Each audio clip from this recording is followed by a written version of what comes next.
எல்லாருக்கும் வணக்கம். இன்னைக்கு சூப்பரான ஒரு தக்காளி சாதம் எப்படி செய்கிறதுன்னு பார்க்கலாம். அதுக்கு நான் ஒரு 7லேருந்து 8 மீடியம் சைஸ் தக்காளி பழம் எடுத்துருக்கிறேன்.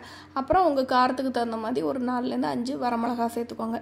சேர்த்துட்டு நல்லா தண்ணி கொதிக்கிற தண்ணியில் போட்டு நல்லா கொதிக்க வச்சு எடுத்துருங்க. கொதிக்க வச்சு எடுத்துட்டிங்க அப்படின்னா இந்த மாதிரி தக்காளியோட ஸ்கின் எல்லாம் இந்த மாதிரி உறிஞ்சி வந்துடும்.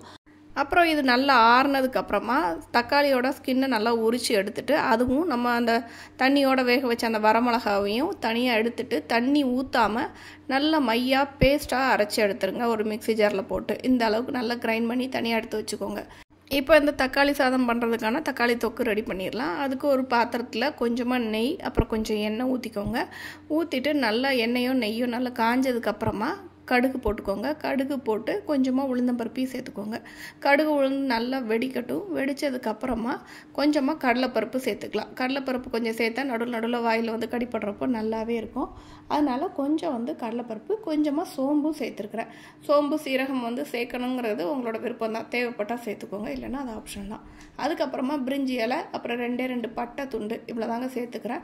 வேணும்னா நீங்கள் ஏலக்காய் கிராம்பு கூட சேர்த்துக்கலாம். நான் இன்றைக்கி இது மட்டும்தான் சேர்த்துக்கிறேன். சேர்த்துட்டு இது எல்லாத்தையும் ஃப்ரை பண்ணிவிட்டு 2 பச்சை மிளகாவை கீரி போட்டுக்கோங்க. நான் ஸ்லிட்டு போட்டு தான் போட்டிருக்கிறேன். முழுசாக போட்டிங்கன்னா அந்த வாசம் இறங்காது. ஸோ அதனால் 2ஆக கீறிக்கோங்க. கீறிட்டு அதுக்கப்புறமா அதே ஆயிலில் நீங்கள் அப்படியே சேர்த்துக்கோங்க. சேர்த்துட்டு ஒரு சின்ன துண்டு அளவு இஞ்சியும் குட்டி குட்டியாக கட் பண்ணி சேர்த்துக்கோங்க. அப்புறம் ஒரு 3-4 பூண்டு பல் அதையும் குட்டி குட்டியாக கட் பண்ணிவிட்டு அதோட ஆட் பண்ணிக்கோங்க. சேர்த்துட்டு ஒரு பெரிய சைஸ் பல்லாரி வெங்காயத்தை நான் கட் பண்ணி வச்சுருக்கிறேன்.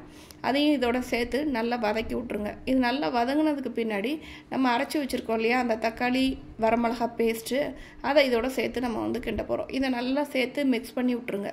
நல்லா இது அந்த தக்காளி வெங்காயம் எல்லாம் ஒன்று போல் நல்லா சேர்ந்து ஒரு மாதிரி வெந்து எண்ணெய் பிரிகிற மாதிரி வரும். அந்த அளவுக்கு நம்ம இதை கொதிக்க வைக்கணும். ஸோ அதுக்குள்ளார இது நல்லா மிக்ஸ் பண்ணி விட்டு இதுக்கு காரத்துக்கு எதுவும் சேர்க்க தேவையில்லை. தேவைப்பட்டுச்சு உங்களுக்கு வரமிளகா காரம் தேவை இல்லைன்னா நீங்கள் இந்த இடத்துல மிளகாய்த்தூள் ஆட் பண்ணிக்கலாம். இல்லைன்னா ஒரு 1/2 ஸ்பூன் மஞ்சள் தூள், 1 ஸ்பூன் அளவுக்கு மல்லித்தூள் சேர்த்துக்கிறேன். மல்லித்தூள் எதுக்கு சேர்த்துக்கிறேன்னா கொஞ்சம் அந்த கிரேவி கொஞ்சம் திக்காக கிடைக்கும். அதனால் இல்லைன்னா மல்லித்தூள் கூட நீங்கள் போடணும்னு அவசியம் இல்லை. சாம்பார் தூள் கூட நீங்கள் இதில் சேர்த்துக்கலாம். அதுவும் டேஸ்ட் கொஞ்சம் டிஃப்ரெண்ட்டாக இருக்கும். இதெல்லாம் சேர்த்துட்டு தேவைப்பட்டால் இந்த இடத்துல நீங்கள் கரம் மசாலா தூள் சேர்த்துக்கலாம்.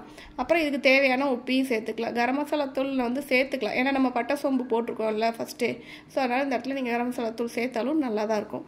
சேர்த்துட்டு கொஞ்சமாக பெருங்காயத்தூள் சேர்த்துக்கிறேன். உப்பு ஆல்ரெடி நான் சேர்த்தாச்சு. சேர்த்து இது எல்லாத்தையும் நல்லா மிக்ஸ் பண்ணிவிட்டு ஒரு லிட்டு போட்டு நான் க்ளோஸ் பண்ணி வச்சிட்றேன். இது நல்லா எண்ணெய் பிரிஞ்சு வரணும். ஸோ அதனால் நான் சிம்லேயே வச்சு நான் இதை நல்லா மூடி வச்சு வச்சுக்கிறேன். நீங்கள் ஃபுல் ஃப்ளேமில் வச்சுட்டிங்கன்னா அடி பிடிச்சிக்கும். சிம்லேயே வச்சுட்டு வச்சிங்கன்னா இங்கே பாருங்கள் எந்த அளவுக்கு சூப்பராக எண்ணெய் பிரிஞ்சு அழகாக தனியாக வந்திருக்குன்னு சொல்லிட்டு. இந்த டைம் வந்ததுக்கப்புறமா நீங்கள் புளிப்பு அதிகமாக இருந்துச்சுன்னா கொஞ்சமாக வெல்லம் சேர்த்துக்கோங்க. கரெக்டாக இருக்குது அப்படின்னா நீங்கள் மல்லித்தலை தூவி நீங்கள் இறக்கிக்கலாம். இப்போ இதில் நான் உதிரியாக வடித்து வச்ச சாதத்தை இதோட சேர்த்து நல்லா மிக்ஸ் பண்ணிக்கிறேன். சாப்பாடு கொஞ்சம் ஆறுனதுக்கப்புறமே நீங்கள் கிண்டிக்கோங்க. கிண்டி இறக்குனீங்கன்னா சூப்பரான தக்காளி சாதம் அருமையாக ரெடி ஆயிருங்க. இதுக்கு வத்தல் அப்பளம் அந்த மாதிரி ஏதாவது நீங்கள் சைட் டிஷ்ஷாக வச்சுக்கலாம். நம்ம ஏற்கனவே நம்ம சேனலில் 1 பாட் ரெசிபியாக குக்கர்லேயே செய்கிற தக்காளி சாதம் போட்டிருப்போம். மறக்காமல் போய் செக் பண்ணி பாருங்கள். இந்த ரெசிபி பிடிச்சிருந்தா நம்ம சேனலை சப்ஸ்கிரைப் பண்ணுங்கள். தேங்க்ஸ் ஃபார் வாட்சிங்.